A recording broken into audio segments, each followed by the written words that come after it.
The email came at 7:12 a.m. No subject line, just two attachments. One, a PDF, divorce settlement, final draft. The other, a photo, her in a silk robe I bought, straddling a shirtless boy with abs drawn more by ego than effort. My wife, ex-wife apparently, smiling wide on the balcony of our vacation home.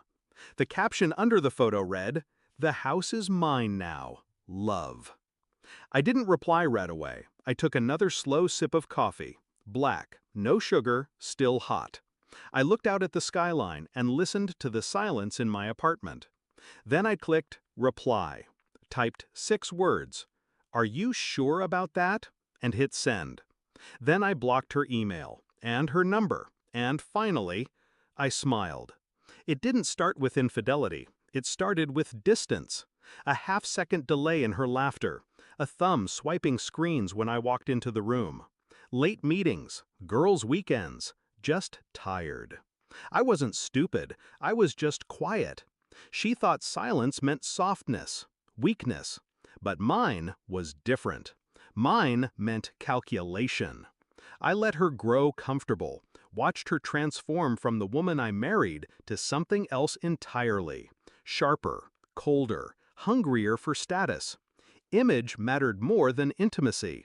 She began to see me as a stepping stone she had already stepped over. She thought I wouldn't notice the shift. She thought I was asleep. I wasn't. I was documenting.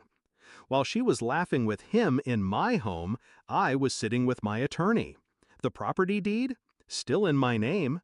She'd signed a transfer agreement, sure, but it wasn't recorded. And the clause she never read? Revocable. Contingent on fidelity. Ironic. She never noticed me installing security cams at the vacation house. Never saw the remote login alerts I set. I watched her sneak him in.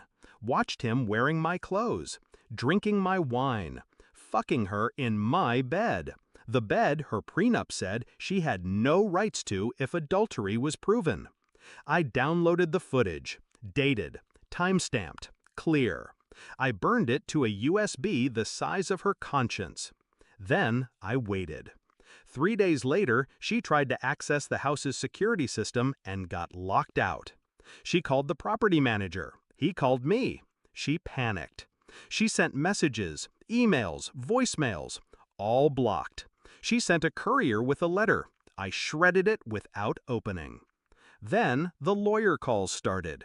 Her new husband, barely legal enough to rent a car, left her once he realized the beach house came with eviction papers, and cameras, and a non-disclosure clause. She was alone, publicly humiliated, and broke, because she hadn't read the fine print of our joint accounts. She assumed I'd leave her everything. Instead, I froze them all. She showed up at my office without an appointment. Reception told her I wasn't in. I watched her from the security feed as she argued, desperate. Her makeup was perfect, but her eyes, unhinged. I sent an envelope down through my assistant. Inside, a still image of her and the boy on my balcony, a copy of the deed, a notarized revocation of transfer, and a sticky note that said, "Are you sure about that?" She opened it in the lobby. She froze. She looked up into the security camera, and for the first time in a year, she realized I'd been watching all along.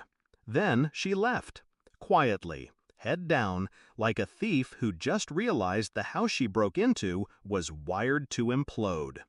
Some betrayals deserve blood, but I've learned that silence cuts deeper. I didn't raise my voice, didn't scream, didn't even curse her name. I simply removed her. From the house, from my assets, from my memory.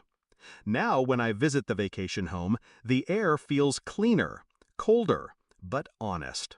I still keep the camera feed, not for safety, but as a reminder that sometimes the best revenge is knowing they thought you were blind and watching them walk into the fire you built just for them.